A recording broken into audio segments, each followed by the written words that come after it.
শুভ সকাল বন্ধুরা। আজ হলো 29 জুলাই বুধবার। আজকের সকালের বিশেষ বিশেষ খবর হলো বন্যার্ত পরিবারে 15,000, মৃতের পরিবার পাবে 9 লক্ষ ক্ষতিপূরণ ঘোষণা মুখ্যমন্ত্রী হিমন্ত বিশ্ব শর্মার। নিখোঁজদের পরিবারকেও আর্থিক সহায়তা, বন্যায় ক্ষতিগ্রস্ত পড়ুয়াদের জন্য বিশেষ প্যাকেজ। বন্যা ত্রাণে 1 মাসের বেতন অধ্যক্ষ উপাধ্যক্ষ বিধায়কদের। বিধানসভা সচিবালয়ের কর্মীদের একদিনের বেতন। অধিবেশনের মেয়াদ কমল 2 দিন। বাজারে আসছে প্লাস্টিকের নোট, শুরু 10 ও 20 টাকায়। ছাত্র আন্দোলনে পুলিশের ভূমিকা নিয়ে কড়া সুপ্রিম কোর্ট, হাই পাওয়ার কমিটির ইঙ্গিত, পুলিশের জন্য নির্দিষ্ট প্রটোকল।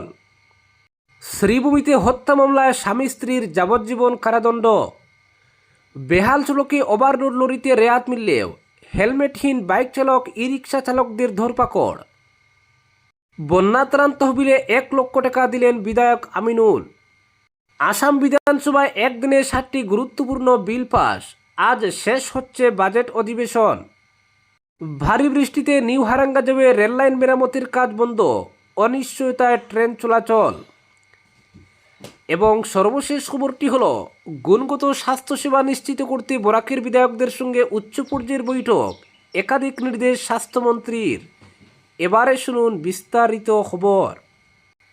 ভয়াবহ বন্যা পরিস্থিতির মধ্যে রাজ্যের ক্ষতিগ্রস্ত পরিবারগুলির পাশে দাঁড়িয়ে একাধিক আর্থিক সহায়তার ঘোষণা করলেন মুখ্যমন্ত্রী হিমন্ত বিশ্ব শর্মা। মঙ্গলবার সন্ধ্যায় ফেসবুক লাইভে এসে মুখ্যমন্ত্রী জানান, বন্যায় ক্ষতিগ্রস্ত পরিবারগুলিকে এককালীন 15,000 টাকা করে অন্তর্বর্তী সহায়তা দেওয়া হবে। একই সঙ্গে বন্যায় প্রাণ হারানো ব্যক্তিদের পরিবারকে 9 লক্ষ টাকা এক্স গ্রেসিয়া দেওয়ার কথাও ঘোষণা করেন তিনি। মুখ্যমন্ত্রী জানান, চড়াইদেউ, শিবসাগর, গোলাঘাট ও যোরহাট এই 4 জেলায় 1 লক্ষের বেশি বন্যা কবলিত পরিবার এই আর্থিক সহায়তার আওতায় আসবে। বন্যার জল নেমে যাওয়ার পর ঘরবাড়ি পরিষ্কার করা, নিত্য প্রয়োজনীয় সামগ্রী, পোশাক, বাসনপত্র কেনা এবং স্বাভাবিক জীবনে ফেরার ক্ষেত্রে এই অর্থ সহায়ক হবে বলে জানান তিনি। হিমন্ত বিশ্ব শর্মা বলেন, এবারের বন্যায় এখনও পর্যন্ত রাজ্যে 68 জনের মৃত্যু হয়েছে। শিবসাগরের নাজিরা এলাকায় 7 জন এখনও নিখোঁজ। মৃতদের পরিবারের ক্ষতিপূরণ পাওয়ার ক্ষেত্রে এবার থেকে পোস্টমর্টেম রিপোর্ট বাধ্যতামূলক করা হবে না বলেও জানান তিনি। মুখ্যমন্ত্রী বলেন, মৃতদের পরিবারকে মোট 9 লক্ষ টাকা দেওয়া হবে। এর মধ্যে 5 লক্ষ টাকা রাজ্যের মুখ্যমন্ত্রী ত্রাণ তহবিল থেকে এবং বাকি 4 লক্ষ টাকা কেন্দ্রীয় সরকারের পক্ষ থেকে দেওয়া হবে। নাজিরায় নিখোঁজ 7 জনের প্রসঙ্গে মুখ্যমন্ত্রী বলেন, 1 মাস পরেও যদি তাদের কোনো সন্ধান না পাওয়া যায় তাহলে সংশ্লিষ্ট সার্কল অফিসারের দেওয়া নিখোঁজ শংসাপত্রের ভিত্তিতে তাদের পরিবার ক্ষতিপূরণের সুবিধা পাবে।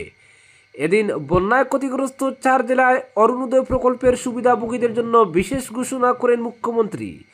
আগামী 3 আগস্টের পরিবর্তে 1 আগস্টই তাদের অ্যাকাউন্টে আর্থিক সহায়তার টাকা জমা হবে। চড়াইদেউ, শিবসাগর, গোলাঘাট ও যোরহাট জেলার উপভোক্তারা 2500 টাকা করে পাবেন। এর সঙ্গে 15,000 টাকার বন্যা সহায়তা যোগ হলে তাদের মোট আর্থিক সহায়তা দাঁড়াবে 17,500 টাকা। বন্যায় পড়াশোনার ক্ষতির মুখে পড়া ছাত্রছাত্রীদের জন্য বিশেষ প্যাকেজ ঘোষণা করেছে রাজ্য সরকার। চড়াইদেউ ও শিবসাগর জেলার স্কুল পড়ুয়াদের নতুন ইউনিফর্ম ও বিনামূল্যে পাঠ্যপুস্তক দেওয়া হবে। উচ্চ মাধ্যমিক স্তরের পড়ুয়াদের বই কেনার জন্য 1,000 টাকা, স্নাতক স্তরের বিএ ও বিএসসি পড়ুয়াদের 3,000 টাকা এবং স্নাতকোত্তর পড়ুয়াদের 5,000 টাকা করে আর্থিক সহায়তা দেওয়া হবে। পরবর্তী খবরটি হলো, ছাত্র আন্দোলনে পুলিশের বল প্রয়োগের অভিযোগে স্বাধীন তদন্তের নির্দেশ দিল সুপ্রিম কোর্ট।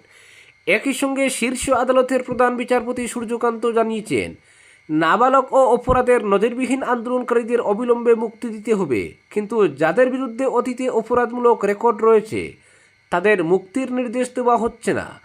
তবে বিক্ষোভে অংশ নেওয়া অন্যদের ব্যক্তিগত তথ্য প্রকাশ করা যাবে না এবং ঘটনার সমস্ত ভিডিও, সিসিটিভি ফুটেজ ও অন্যান্য ডিজিটাল প্রমাণ সংরক্ষণ করতে হবে।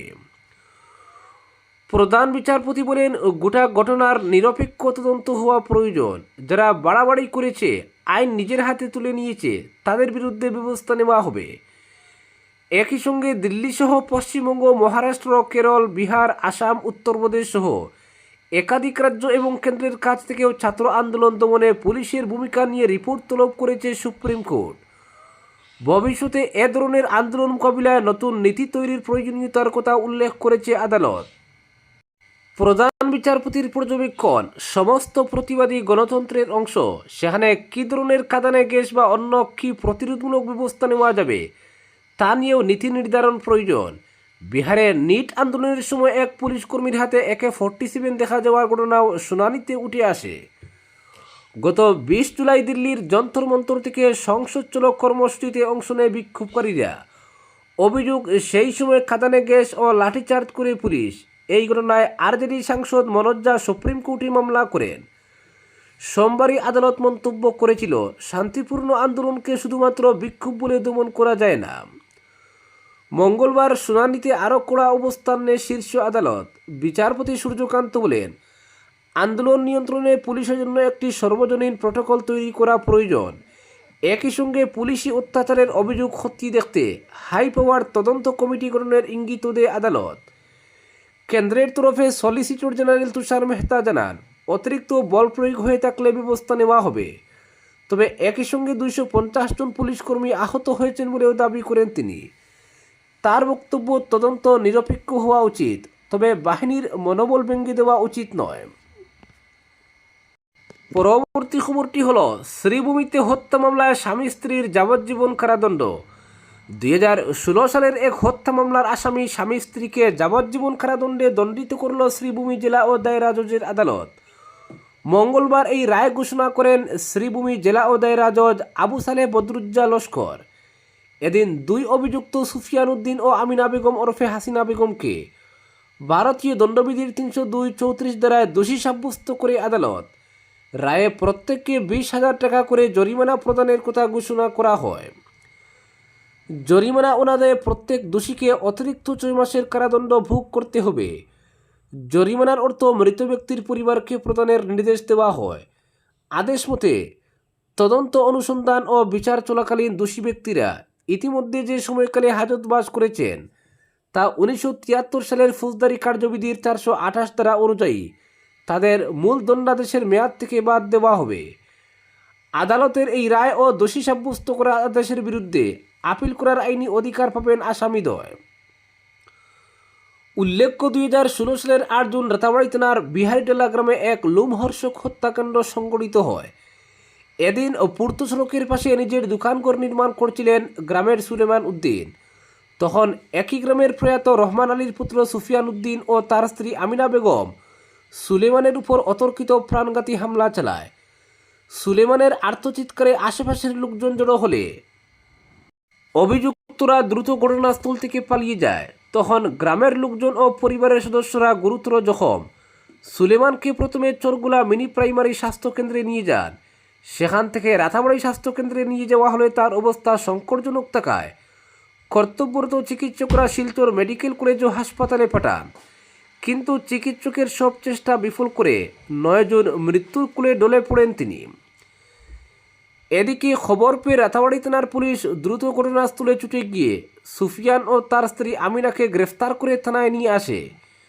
বাদীপক্ষের এজাহারের ভিত্তিতে তা রাতাবাড়ী থানা 2016 সালের 129 নং মামলা হিসেবে নথিভুক্ত হয়। পরবর্তীতে তা মুখ্য ন্যায়দণ্ডাধীশের আদালতে GR 1071/2016 ইংরেজি মামলা হিসেবে নথিভুক্ত হয়ে তদন্ত প্রক্রিয়া শুরু হয়। পুলিশি তদন্ত প্রক্রিয়া সম্পন্ন করে তৎকালীন তদন্তকারী অফিসার চন্দন বোরা 2018 সালের 31 আগস্ট আদালতে চার্জশিট দাখিল করেন। পরবর্তীতে জেলা ও দায়রা জজ আদালতে 2019 সালের 2 নং সেশন মোকদ্দমা হিসেবে বিচার প্রক্রিয়া শুরু হয়। 2020 সাল থেকেই আদালতে মামলার সাক্ষ্য গ্রহণ প্রক্রিয়া শুরু হয়। আদালত বাদীপক্ষের 8 সাক্ষীর সাক্ষ্য গ্রহণ করে। সব সাক্ষী সুফিয়ান উদ্দিন ও তার স্ত্রী আমিনা বেগমের বিপক্ষে সাক্ষ্য প্রদান করেন। আসামি পক্ষেরও 3 জন আদালতে সাক্ষী প্রদান করেন। আদালতে আসামি পক্ষের আইনজীবী আসজদ ইকবাল ও সরকার পক্ষের আইনজীবী মুকুন্দলাল কৈরির দীর্ঘ আইনি লড়াইয়ের পর আদালত ভারতীয় দণ্ড সংহিতার 302/34 ধারায় 2 আসামিকে যাবজ্জীবন সশ্রম কারাদণ্ডে দণ্ডিত করে। অপরদিকে প্রয়াত সুলেমান উদ্দিনের স্ত্রী ময়না বিবি ও পুত্র সাইনুল হক প্রতিবেদককে জানান, আমরা আদালতের প্রতি সম্পূর্ণ আস্থাশীল ছিলাম। এই রায়ের ন্যায় বিচার প্রতিষ্ঠিত হয়েছে। তারা আরও বলেন, এই রায়ের মাধ্যমে সত্য ও ন্যায়ের জয় হলো। যা আমাদের দীর্ঘ প্রতীক্ষার অবসান ঘটিয়েছে। তারা বিচার ব্যবস্থার প্রতি সবাইকে আস্থা রাখার আহ্বান জানান।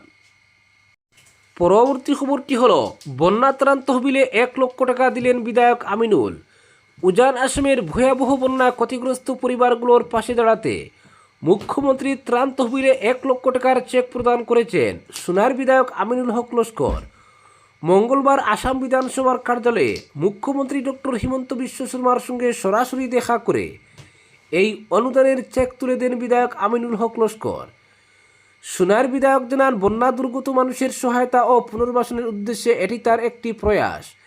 তিনি দুর্যোগে ক্ষতিগ্রস্ত প্রতিটি পরিবারের প্রতি সমবেদনা ও প্রার্থনা জানান এবং রাজ্য সরকার, উদ্ধারকারী দল, স্বেচ্ছাসেবক, ত্রাণ কাজে নিয়োজিত সবার নিরলস প্রচেষ্টার প্রশংসা করেন। পাশাপাশি তিনি সবাইকে একযোগে বন্যা দুর্গত মানুষের পাশে দাঁড়ানোর আহ্বান জানান। পরবর্তী খবরটি হলো, বেহাল সড়কে ওভারলোড লরিতে রেয়াত মিললেও হেলমেটহীন বাইক চালক, ই রিক্সা চালকদের দরপাকড়। হাইলাকান্দি জেলার রাজপথে আইন প্রয়োগকে সবার জন্য সমান। একদিকে হেলমেটহীন মোটরসাইকেল আরোহী, অটোরিকশা ও রিক্সা চালকদের বিরুদ্ধে বিভিন্ন থানার পুলিশের ধারাবাহিক অভিযান, অন দি স্পট জরিমানা এবং মোটর ভেহিকল আইনের কঠোর প্রয়োগ।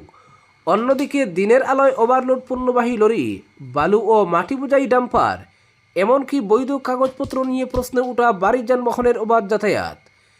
এই বৈপরীত্য নিয়ে জেলা জুড়ে বাড়ছে ক্ষোভ। সাধারণ মানুষের অভিযোগ, ছোট যানবাহনের বিরুদ্ধে প্রশাসনের কঠোরতা চোখে পড়লেও জাতীয় সড়ক ধ্বংসের অন্যতম কারণ বলে অভিযুক্ত ওভারলোড ট্রাকগুলির বিরুদ্ধে কার্যকর ব্যবস্থা প্রায় অদৃশ্য। ফলে দোলেশ্বরী বৈরবী জাতীয় সড়ক আজ কার্যত মৃত্যুফাঁদে পরিণত হয়েছে। হাইলাকান্দি জেলার লাইফলাইন হিসেবে পরিচিত দোলেশ্বর থেকে কচুরতল পর্যন্ত 6 নম্বর জাতীয় সড়কের বিস্তীর্ণ অংশ এখন ভাঙ্গাচোরা, গর্তে পড়া এবং বিপজ্জনক। কোথাও কোথাও রাস্তার অবস্থা এমন পর্যায়ে পৌঁছেছে যে বিশাল গর্তে ভারী মালবোঝাই লরি আটকে ঘন্টার পর ঘন্টা যানজটের সৃষ্টি হচ্ছে। চরম দুর্ভোগে পড়েছেন স্কুল পড়ুয়া, রোগী, চাকরিজীবী ও নিত্যযাত্রীরা। 5 গ্রামের বাগমারা বাইপাস থেকে লেলা পর্যন্ত প্রায় গোটা সড়ক জুড়ে গর্তের সারি। দীর্ঘ বছর ধরে একই চিত্র। শুধু হাইলাকান্দি শহর নয়, হাইলাকান্দি শিলচর জাতীয় সড়কের বহু অংশ কার্যত চলাচলের অযোগ্য হয়ে পড়েছে। পরবর্তী খবরটি হলো, রাজ্যের প্রতিটি মানুষের কাছে উন্নত, সহজলভ্য ও সময়োপযোগী স্বাস্থ্যসেবা পৌঁছে দেওয়ার লক্ষ্যে বরাক উপত্যকা সহ বিভিন্ন জেলার স্বাস্থ্য ব্যবস্থার সার্বিক পর্যালোচনায় উচ্চ পর্যায়ের বৈঠক করলেন আসামের স্বাস্থ্য ও পরিবার কল্যাণমন্ত্রী অশোক সিংহল। দেশপুরে অনুষ্ঠিত এই বৈঠকে কাছাড়, সাইভূমি, হাইলাকান্দি এবং গোয়ালপাড়া জেলার স্বাস্থ্য পরিষেবার অগ্রগতি, বিভিন্ন সরকারি প্রকল্পের বাস্তবায়ন এবং স্বাস্থ্য অবকাঠামোর উন্নয়ন নিয়ে বিস্তারিত আলোচনা হয়। জানা গেছে, গত 20 জুলাই থেকে রাজ্যের 126টি বিধানসভা কেন্দ্রের স্বাস্থ্য ব্যবস্থার সামগ্রিক পরিস্থিতি পর্যালোচনার লক্ষ্যে ধারাবাহিক বৈঠক অনুষ্ঠিত হচ্ছে। সেই কর্মসূচির অংশ হিসেবে এদিনের বৈঠকে মাতৃ ও শিশুর স্বাস্থ্যসেবা, হাসপাতাল ও চিকিৎসা পরিকাঠামোর উন্নয়ন, বিনামূল্যে ডায়ালিসিস পরিষেবার সম্প্রসারণ, 108 অ্যাম্বুলেন্স পরিষেবাকে আরও দ্রুত ও কার্যকর করা এবং যক্ষ্মামুক্ত ভারত অভিযানের অগ্রগতি নিয়ে বিশেষ গুরুত্ব সহকারে আলোচনা করা হয়। আজকের বিশেষ সংবাদ এখানেই সমাপ্ত।